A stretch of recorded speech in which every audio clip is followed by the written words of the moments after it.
Você conhece muito bem, ou tem muita informação do processo da Lava Jato, que culminou no final de uma prisão do presidente Lula.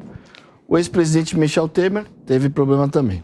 Agora nós temos um ex-presidente, Bolsonaro, também sendo investigado. Eu tenho duas perguntas. Primeiro, não é ruim um presidente, toda hora que sentar numa cadeira, ficar sempre com medo do pós, no 1º de janeiro, após os 4 anos de mandato, ou após os 8 anos de mandato?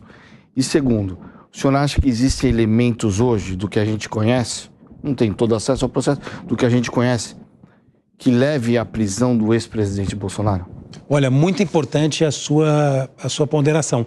Vou te dizer uma coisa, Wilson, quando o ex-presidente Temer foi preso, eu tinha respeito por ele, do ponto de vista acadêmico, foi nosso professor da PUC, uma figura importante no direito constitucional brasileiro. Perdi o respeito quando ele participou e dirigiu o golpe de 2016, mas isso não me tirou o direito, evidentemente, e mais do que isso, o dever de atuar de forma coerente com a compreensão jurídica que eu passei a ter com a minha formação na PUC, com a minha experiência profissional. Que é essa coerência que a gente não pode perder, por mais que a gente seja apaixonado por determinada pauta, que eu te digo que não vai me cegar na defesa do PT, na defesa, enfim, né, de um país mais justo, na defesa do presidente Lula. Não é porque eu sou apaixonado por essas bandeiras que eu vou deixar de ver eventuais equívocos. Na prisão do ex-presidente Temer, eu denunciei, pelo Prerrogativas, desde sempre os excessos daquela prisão midiática. Foi um espetáculo, ele mora no meu bairro, absolutamente desnecessária. Um processo que, por sinal, eu conhecia, cujo advogado, inclusive do empresário, foi acusado junto com ele de receber um benefício indevido, um processo que agora acabou, não sei se vocês souberam, absolvendo o Temer e absolvendo o empresário.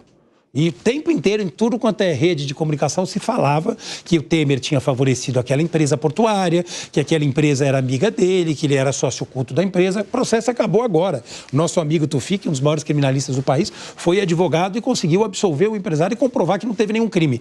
O Temer foi caçado nas ruas de São Paulo. Aquilo foi desumano, aquilo foi desonesto.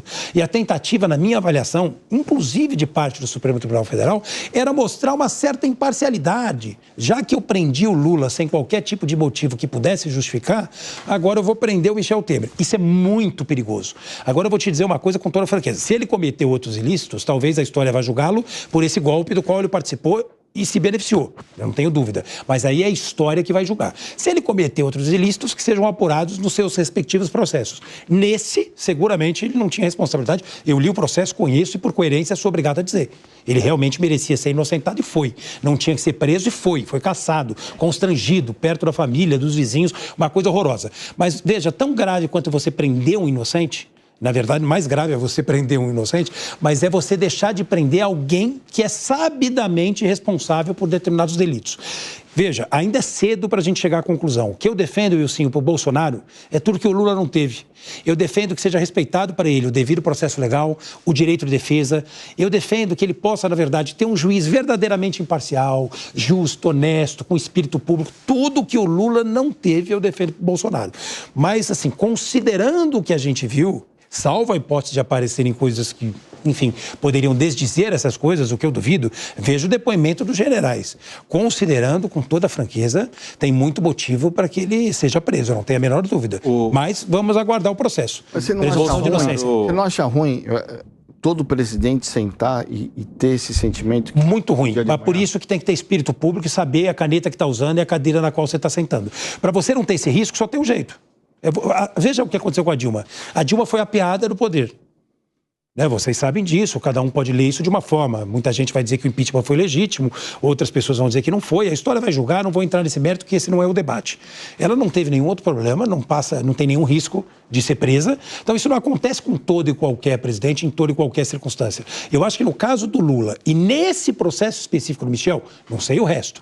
Não sei nem se ele está respondendo a outros processos. Eu acho que aí houve uma ação seletiva e criminosa de um sistema de justiça que se deixou instrumentalizar por interesses políticos e eleitorais. E isso é perverso numa democracia. Rapidinho, Marco. O Bolsonaro tem tudo que o Lula não teve? Juiz imparcial, juiz competente e devido processo legal? Veja, o devido processo legal acho que está sendo respeitado, ele está tendo a oportunidade de se defender, eu não tenho a menor dúvida disso. Há uma polêmica sobre a jurisdição, né? É uma polêmica grande, parte dos juristas, na verdade, se divide dizendo que esse tema não deveria ser julgado onde está. Outra parte diz que deveria ir pronto e justifica. São posições respeitáveis, né? Onde são você posições se encontra respeitáveis. nesse Olha, debate? eu defendi o inquérito. Presidido pelo ministro Alexandre de Moraes, o que não me dá o direito de defender eventuais excessos ou fechar os olhos para eles. Então, quando eu descobri que vários advogados não estavam tendo acesso aos autos, eu denunciei junto com o Toron. Achei isso grave, irregular. Né? Não podemos concordar com tudo que o Alexandre faz. E o que o senhor achou deles não poderem se falar?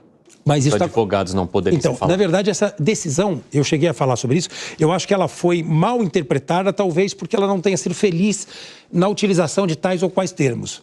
Em nenhuma hipótese ele poderia proibir, enfim, que os advogados se falassem. O que ele poderia, na verdade, fazer, e talvez até devesse, de fato, fazer, é uma recomendação para que os advogados não fossem utilizados como uma espécie de pombos-correios entre os seus clientes. Porque se você não faz essa recomendação, do ponto de vista prático, fica quase que inviável você proibir que as partes se falem, porque elas vão se falar através dos advogados. Mas, honestamente, a OAB tem mecanismos para cuidar disso. O advogado tem código de ética, tem o estatuto da OAB. Foi uma recomendação, na minha opinião, absolutamente desnecessária, uma decisão infeliz, para ser objetivo.